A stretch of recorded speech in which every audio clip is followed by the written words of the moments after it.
मंजरी उपासना पद्धति हमारे भजन का प्राण केंद्र है, महाप्रभु के अवदान।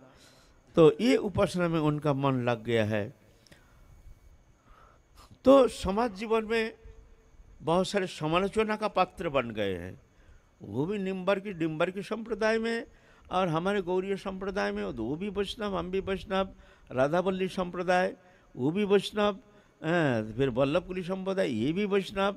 लेकिन थोड़ा सा उपासना में थोड़ा भेद है, उपासना में भेद है।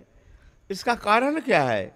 इसका कारण है गोलोक धाम में जो एकदम सर्वोपरि गोलोक धाम, एकदम यहाँ जो तुम्हारा देवी धाम, भौम जो भूलोक है, ऊपर 7 भुवन, नीचे 7 भुवन, भू भुव स्वर्ग मह जन तपस्वत्व, नीचे अतल वितल सुतल तलातल महातल रहतल पाताल।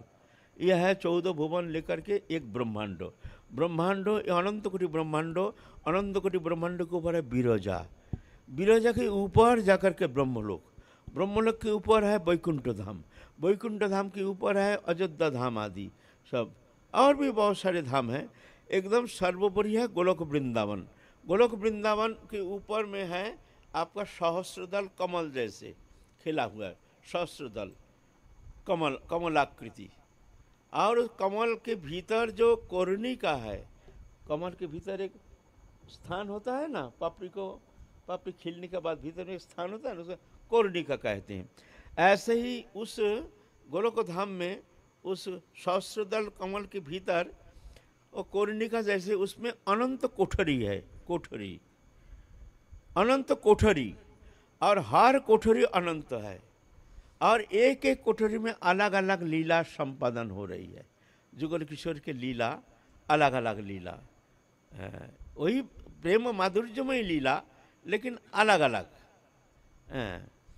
तो क्या होता है, ये सब एक एक अलग अलग कोठरी की लीला, जैसे राधा वल्लभी संप्रदाय, जैसे हरिदास स्वामी के संप्रदाय। हरिदास स्वामी के संप्रदाय में एक सखी मात्र ललिता सखी है, और निवृत्त निकुंज में बस उनको एकमात्र वहाँ अष्टजाम लीला उनके उपासना के प्राण केंद्र है ना। हमारे ऐसा नहीं, हमारे तो सुबह से प्रातःकाल से लेकर के अनंत लीला बारिधि। राधा रानी जाते हैं, मंजरी जाते हैं, सूर्य कुंड में जाते हैं, सूर्य पूजा करते हैं, वहाँ से जाते हैं राधा कुंड, राधा कुंड में श्याम सुंदर से मिलन करते हैं, स्नान करते हैं, स्नान के लिए करते हैं, फिर जा कर के राधा कुंड में निवृत्त निकुंज में चौरस खेलते हैं, चौरस खेलते शाम हो जाता है, फिर शाम के बाद वहाँ से निकालते हैं, निकाल करके वन भ्रमण करते हैं, वन भ्रमण करके फिर जा कर के संध्या के समय संधि क्षण में फिर जाके कृष्णानंद गाम चले जाते हैं, राधा रानी अपने स्थान चले जाते हैं। यह है हमारी लीला। फिर संध्या के बाद फिर अभिसार राधा रानी निकलती है मंजरी के साथ, कृष्ण भी आते हैं, फिर निवृत्त निकुंज में लीला, माने अनंत बारिधि, अनंत लीला स्रोत है। तो उनसे हमसे देखने में बहुत भेद लगता है, लेकिन बात ऐसा नहीं है। उनका एक कोठरी की लीला, हमारे अलग कोठरी की लीला। ये नासमझ के कारण आपस में भेदभाव हो जाता है, आपस में भेदभाव, लड़ाई हो जाता है।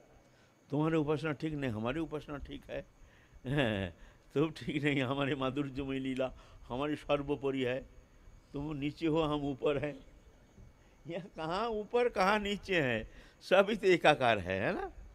नीचे ऊपर कहाँ है, रात में हमारा ऊपर हो जाता है, फिर यही ब्रह्मांड जब घूम के प्रभात हो जाता है तो नीचे चला जाता है। माध्याकर्षण शरीर शक्ति के कारण रहता है जीव जगत। सुबह हमारा, हम जिसको ऊपर कहते हैं, रात को हुआ नीचे हो जाता है। तो यहाँ ऊपर नीच कहाँ है ना। तो यह है लीला बारिधि कल्लोल, इसमें तर्क के कोई अवकाश नहीं है। विद्वता के द्वारा, तर्क के द्वारा, बुद्धिमत्ता के द्वारा कभी इसका निरूपण होना कभी संभव नहीं है। एकमात्र अनुभव वेद्य, कृपा साध्य, भगवत कृपा जिन पर होती है, राधा रानी की कृपा जिन पर होती है, वही जा कर के ये लीला कुछ आस्वादन कर सकते हैं। ये शब्द के अगम्य है, शब्द के द्वारा कोई चाहे कि हम ये दिव्य वृंदावन लीला का कुछ वर्णन करेंगे, इसकी श्रेष्ठता प्रतिपादन करेंगे, वो बालक के पास उपहासास्पद है। ऐसा होता नहीं है, यह अवर्णनीय, मन बुद्धि का अगम्य है। यहाँ मन की प्रवेश नहीं है, मन चिंतन कर नहीं सकता है, बुद्धि निरूपण कर नहीं सकता है। ये अनुभव विद्य कृपा सत्य।